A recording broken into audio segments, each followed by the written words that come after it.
Bienvenidos a Hombre Nuevo, el programa católico para toda la familia que da respuesta amable y sencilla a todas las cuestiones que más nos afectan y nos preocupan en nuestra fe y nuestra vida diaria. Lo invitamos a escucharnos durante los próximos 30 minutos, aquí en Hombre Nuevo.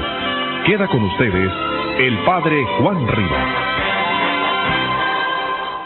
Dios quiere que todos los hombres se salven y lleguen al conocimiento de la verdad. Pero, ¿cómo se van a salvar si no hay nadie que les predique el Evangelio de Dios en todas partes, en todos los pueblos? Por eso, una característica más de la iglesia que Cristo fundó es precisamente el ser una iglesia universal.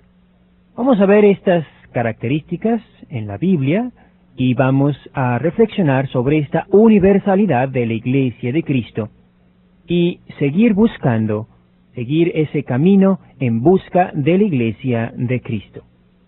Acompáñenos, amigos, y como siempre, recuerda, tú puedes ser un hombre nuevo, tú puedes ser una mujer nueva. Demos comienzo a nuestro programa con el segmento Consejos para el Camino. Escuchemos nuestra primera carta. Padre Rivas, Padre, le pido sus oraciones para toda mi familia. Quiero arreglar mi vida porque no estoy casada por la iglesia y queremos hacerlo. ¿Su amiga en Cristo? Querida amiga, pues qué bueno es que estamos luchando y esforzándonos por acercarnos a Dios, por poner a Dios en el centro de nuestro amor. Porque eso es lo que tenemos que hacer todos. Cuando Dios no está en nuestro matrimonio, no lo hacemos el centro de nuestro amor, ahí no está el amor, porque Dios es amor. Y cuando ponemos a Dios, entonces sí, nuestro matrimonio se hace más fuerte, se hace más resistente a todos los enemigos que tiene la familia, que tiene el amor en estos tiempos, y se hace más fecundo. Así que muchas felicidades y ojalá su testimonio sirva de ejemplo para muchas personas para que busquen esa bendición de su amor.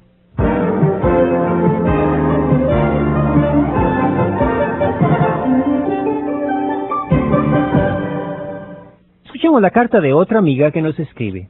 Estimado Padre Juan Rivas, fui de visita a Guanajuato. Decidí hablar y compartir ese lindo programa de Hombre Nuevo, de lo mucho que me ha ayudado a mí en lo personal.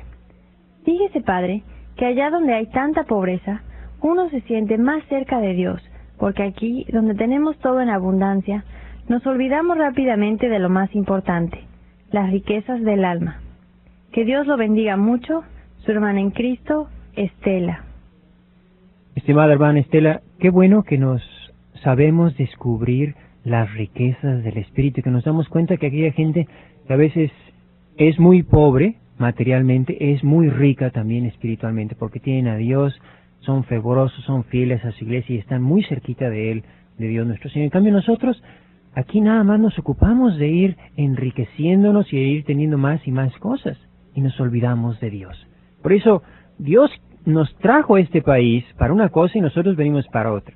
Dios nos ha traído a este país para enriquecerlo con esa gran riqueza que Dios nos ha dado, nuestra fe católica.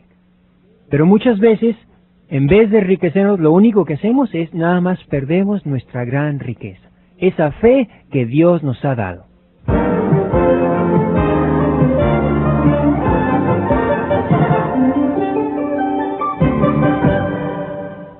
Escuchemos una carta más.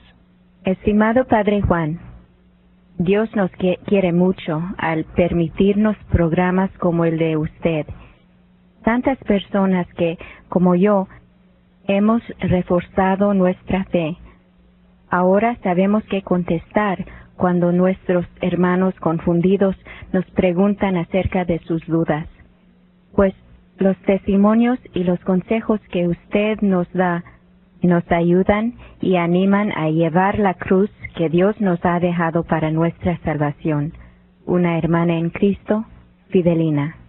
Estimada hermana Fidelina, me da mucho gusto que estos programas les ayuden a reflexionar y amar más su fe y estudiarla, conocer bien los fundamentos bíblicos de nuestra fe, para que sepamos cuáles son las razones por las que somos católicos. y que sepamos dar testimonio de esa fe que tenemos. Y por otro lado, que también nos animemos a vivir nuestra fe. Porque para nosotros, recuerden que no basta decir que creemos en Cristo y que ya estamos salvados. Nosotros, los católicos, tenemos esa fe en Cristo, nos tiene que llevar a imitarlo, cargando con su cruz, con nuestra cruz que Dios nos ha dado, como lo hizo Jesucristo para darnos ejemplo. Gracias por su testimonio.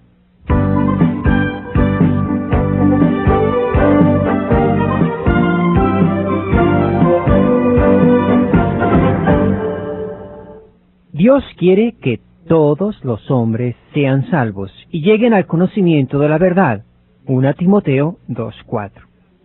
Por eso, después de su resurrección, mandó a sus discípulos no a predicar ya tan solo a las ovejas perdidas de Israel, como él lo había hecho, sino a todas las naciones, a todo el mundo y a toda criatura. Así lo dice Marcos 16:15. Ya Isaías había anunciado que Dios formaría un pueblo en el que se reunirían todos los pueblos de la tierra. Dice Isaías: pero yo vendré para reunir a las naciones de toda lengua. Vendrán para ver mi gloria. Les daré una señal, y de entre ellos despacharé supervivientes a las naciones, a Tarsis, Etiopía, Libia, Masac, Tubal y Grecia, a las costas lejanas, que nunca oyeron mi fama, ni vieron mi gloria, y anunciarán mi gloria a las naciones. Isaías 66, 18 y 21. La Iglesia de Cristo debe ser, pues, universal. Por ser universal y no solo ya una religión de raza, todos los hombres están llamados a formar parte de la Iglesia universal, fundada por Cristo, cualquiera que sea su raza, cultura, procedencia social o rincón del mundo donde habiten. Ahora bien, la Iglesia de Cristo debe ser universal, no solo por la predicación en todo el mundo, ni porque en ella hay gente de toda raza y cultura, sino también debe ser universal por enseñar toda la verdad. No basta que esté en todo el mundo, es necesario que también enseñe toda la verdad. Observen cómo recalca Cristo estos dos aspectos de su iglesia en Mateo 28, 19 y 20. Dice: id y enseñar a todas las gentes. Y enseguida añade: enseñándoles a observar todo cuanto yo os he mandado.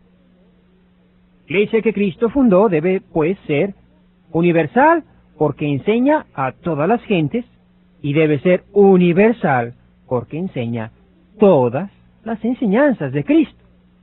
Ahora bien, que se pongan en fila todas las iglesias, comunidades y agrupaciones cristianas, y que levanten la mano la que haya cumplido mejor este mandato de Cristo a lo largo del espacio y de los tiempos.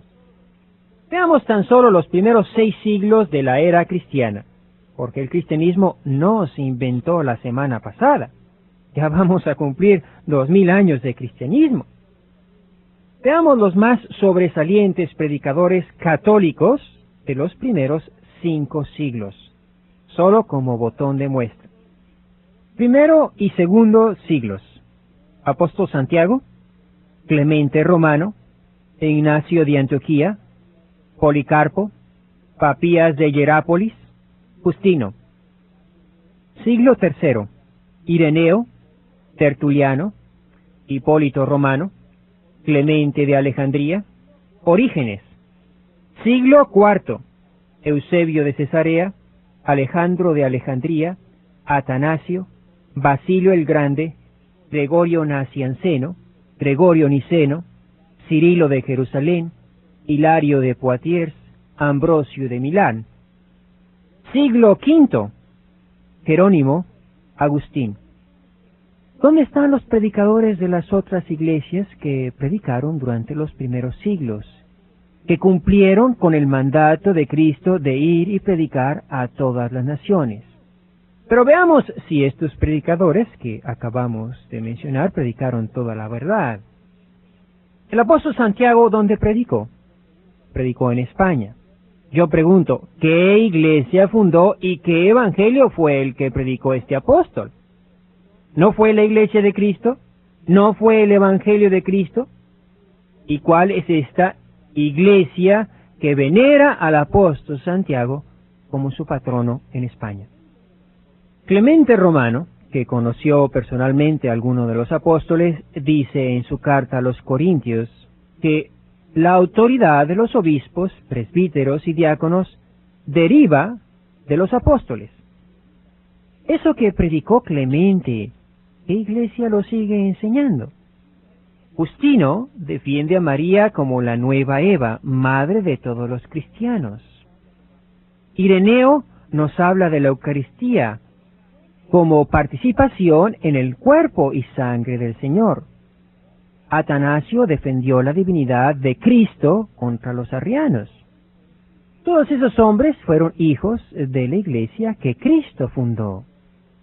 Santiago fundó la iglesia de Cristo en España, la católica. Ignacio de Antioquía, mártir de las fieras por su fe en Cristo, es el primero en llamar a la comunidad de los cristianos iglesia católica. Pues católica significa universal. Fue el santo católico Atanasio el que defendió la divinidad de Cristo contra los arrianos. Fue el católico Jerónimo, o si no sabían, secretario del Papa Dámaso, el que tradujo primero que nadie la Biblia y la llamó Vulgata, porque era para divulgar, para que el vulgo, es decir, el pueblo, la leyera. Todos esos cristianos que acabamos de mencionar predicaron pues lo que la iglesia sigue predicando después de 2000 siglos. Y todos esos cristianos de los primeros siglos salieron de la iglesia católica. Estos cristianos predicaron toda la verdad. Esos cristianos católicos pusieron por escrito a la Biblia y fundaron iglesias en todo el mundo conocido: Europa, Asia, África. ¿Dónde están las obras de los otros?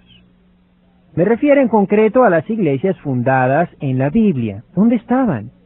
¿Qué hicieron? ¿Cómo cumplieron el mandato de Cristo, nuestro único Salvador, de predicar toda la verdad en todas partes, todos los tiempos? Fíjense que no estoy negando que hayan hecho grandes obras, ni niego que prediquen, ni niego que sean muy cristianos y muy santos. Es el mismo concilio el que dice que fuera de la iglesia, fuera de sus estructuras, se encuentran muchos elementos de santidad y verdad. Pero aquí lo que estamos haciendo es buscando de entre todas cuál es la iglesia de Cristo, cuál es la que se une como las vértebras de una columna a través de los siglos con la iglesia de Cristo, y que cumple de manera más perfecta esa característica de universalidad, anunciando a todos, todo el tiempo, toda la verdad. Vayamos ahora al siglo XVI, que es cuando surgen las iglesias de la sola Biblia, con Lutero. ¿Cuál fue la iglesia que anunció primero que nadie a Cristo en América? A ver, ¿no han estudiado historia? ¿Quién plantó el primero la cruz en esta tierra? ¿Quién ha puesto en todos los montes, en todas las cumbres, en todos los pueblos, el símbolo de Cristo, la cruz? ¿Quiénes fueron los que pusieron la cruz desde la Patagonia hasta Río de Janeiro, desde Río de Janeiro hasta el Cubilete, desde el Cubilete hasta la Alta California? ¿No fueron los misioneros católicos? Esa cruz es el símbolo de su anuncio, Cristo crucificado. Ese es el evangelio que San Pablo predicaba hace 2000 años. 1 Corintios 1:23, 1 Corintios 2:2. Y ese es el evangelio que la Iglesia Católica sigue predicando a todos los pueblos, en todos los tiempos. Y pasemos ahora a nuestros tiempos actuales. ¿Cuál es la Iglesia que cumple actualmente, con mayor perfección, con mayor entrega y más celo, el mandato de Cristo? Y predicad a todas las naciones. ¿Quién predica a los indios en la Patagonia, a los pigmeos en el África, a los esquimales en el Polo, a los que viven en las selvas de las Amazonas, a los que viven en el Tíbet, en las montañas? Escojamos uno de los ya casi 1.000 millones de católicos, el Papa. ¿Quién cumple mejor el mandato de Cristo de ir y predicar a todas las naciones? Hace poco en este país le preguntaban al Papa, ¿por qué viajas tanto? Y el Papa respondía, porque esa es la misión que Cristo me ha encomendado. Porque claro, a todos nos gusta viajar, o ir a visitar a los parientes o de vacaciones, pero viajar como misionero, eso solo lo hace el apóstol de Cristo. Yo no niego que otros predican y que lo hacen muy bien, pero a mí enséñenme una iglesia que haya cumplido mejor el mandato de Cristo, que haya predicado en todos los tiempos toda la verdad a todos los pueblos, y yo me voy con ella. Mientras tanto, yo me quedo con la Iglesia Católica, que quiere decir Iglesia Universal, la iglesia que Cristo fundó. Termino con una historia de un hombre que vivía nada menos que en la ciudad de Los Ángeles, y era un hombre que andaba buscando cuál era la iglesia verdadera. Se ponía afuera de las iglesias a buscar, y en una veía que entraban solo gente rica y refinada, en otra veía que entraban gente negros que bailaban, en otro vio que llegaban hispanos que cantaban aleluyas, en otro vio que nada más entraban coreanos o asiáticos, en una más solo judíos. Por fin llegó a una iglesia donde vio que entraban pobres y ricos, negros y blancos, jóvenes y ancianos, vietnamitas, coreanos, hispanos, negros, asiáticos, americanos, y dijo, esta debe ser la iglesia verdadera. Y entró, y esa era la Iglesia Católica.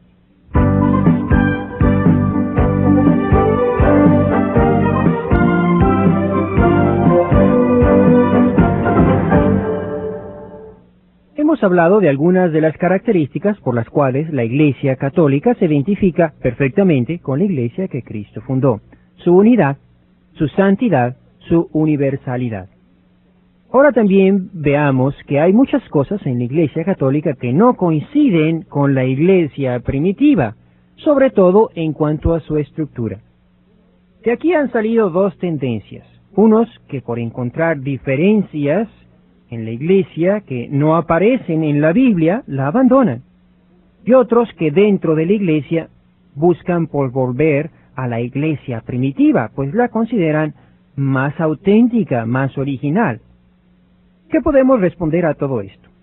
Estos dos problemas se resuelven si entendemos la Iglesia como Cristo la entendió, no como una naturaleza muerta, sino como una naturaleza viva, como un campo en el que el sembrador siembra, es decir, siembra la semilla, y esa semilla se transforma y crece la espiga, como una viña que el viñador poda, como un rebaño que va aumentando en número porque hay muchas ovejas y aún no están todas en el redil. Cristo sembró la semilla, Cristo sembró granos de trigo, pero no porque ya no vea los granos amarillos, sino unas espigas verdes y tiernas, quiere decir que ese ya no es el campo de Cristo. Cristo poda su viña, pero no porque ya no vea las ramas verdes, sino solo la cepa podada, oye decir que esa ya no es la viña de Cristo, pues una viña tiene que ser podada para dar más fruto. El pequeño rebaño de Cristo ha aumentado, pero no porque las ovejas ya no sean 12, sino 900 millones, yo no voy a decir que esa no es la iglesia de Cristo. La iglesia de Cristo no es una iglesia momia, que después de 2000 años sigue inmóvil y muerta.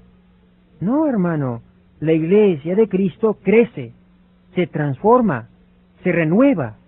¿Cómo crece, se transforma y renueva un árbol? ¿Cómo crece, se transforma y madura un bebé? Aunque ha cambiado en su estructura externa, el árbol sigue siendo el mismo. El hombre maduro no es diferente del bebé en su esencia. La iglesia de Cristo no salió constituida completamente y formalmente de las manos de Cristo, ni siquiera en sus puntos fundamentales. Recuerden que la primera decisión que tuvo que tomar la Iglesia en el primer concilio de Jerusalén, que nos relata el capítulo 15 de Hechos de los Apóstoles, fue la decisión de separarse del judaísmo, la de dejar de ser una secta judaica y declararse una religión independiente del judaísmo. Esta decisión afectaba a la identidad esencial de la Iglesia, y aunque Cristo había puesto las preliminares, fue la Iglesia la que tuvo que sacar las consecuencias. Cristo nunca habló de nombrar diáconos, ni presbíteros, ni obispos. Sin embargo, vemos que la Iglesia de Cristo hizo todo eso. Y no por eso deja de ser la Iglesia de Cristo. Así comienza la carta a los Filipenses. A todos los santos que están en Filipo, con los obispos y diáconos. ¿Dónde estaban esos obispos y diáconos en la Iglesia de Cristo? Él puso apóstoles, pero no obispos y diáconos. ¿Y por eso deja de ser la Iglesia de Cristo? Lo mismo las verdades fundamentales. ¿En qué sentido Cristo es hombre y en qué sentido es Dios? La Iglesia tardó siglos en descubrirlo, después de muchas herejías y divisiones internas. Por consiguiente, la primera comunidad no fue como un globo que se infla y se va haciendo grande. Entre el globo chiquito y el globo grandote no hay diferencia más que el tamaño. La Iglesia de Cristo estaba más bien como una semilla o como un embrión que se fue transformando poco a poco. Es imposible que ustedes quieran encontrar dentro de esa semilla todas las partes de un árbol, la raíz, el tronco, las ramas, el fruto. Es imposible, pues, querer encontrar en un óvulo fecundado todos los órganos y miembros de un adulto. Por lo mismo, es imposible querer encontrar en la iglesia que Cristo fundó todas las características de la iglesia actual que estamos viviendo. Porque la iglesia, Cristo la puso en semilla y ahora es un árbol grande con ramas y frutos. Hay mucha diferencia entre una semilla y un árbol, pero todos los elementos del árbol están ya como una posibilidad en la semilla. Hay mucha diferencia entre un óvulo fecundado y un hombre con todo y bigote, pero todos los órganos y miembros de ese futuro hombre están ya como una posibilidad en el embrión. Lo mismo Cristo. Él no fundó una iglesia chiquita que se hizo grandota, sino una iglesia en embrión, en semilla. La iglesia fue la célula inicial de donde siguieron las futuras estructuras y jerarquías que estaban ya ahí, pero solo como posibilidad. Por eso la iglesia es un ser evolutivo y es imposible querer buscar todos los órganos que la componen en la iglesia primitiva. El árbol no ha cambiado, sigo siendo el mismo árbol, pero es muy diferente de la semilla que lo originó.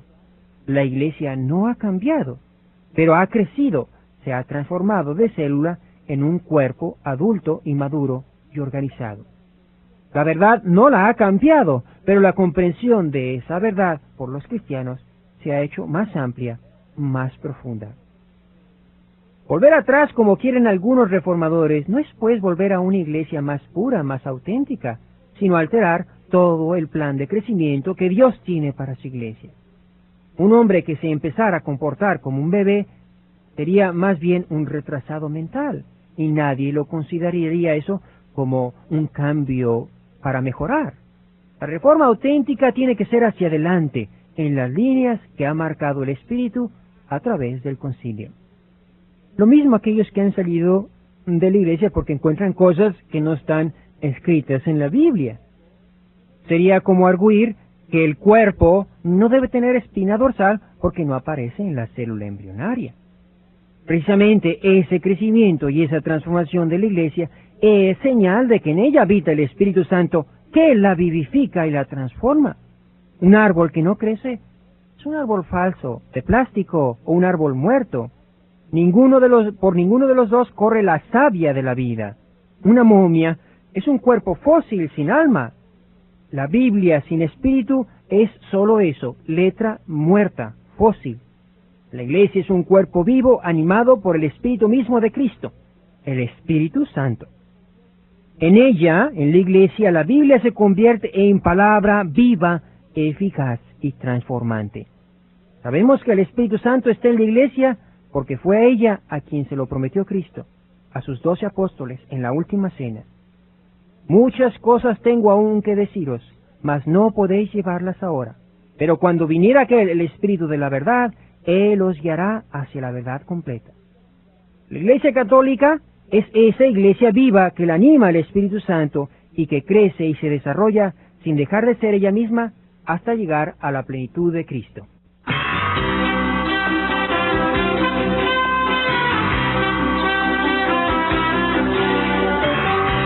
Esto fue Hombre Nuevo con el Padre Juan Rivas. Si desea obtener una copia de este su programa, llame hoy mismo al 1-800-777-4547. Muchas gracias por su atención y hasta la próxima.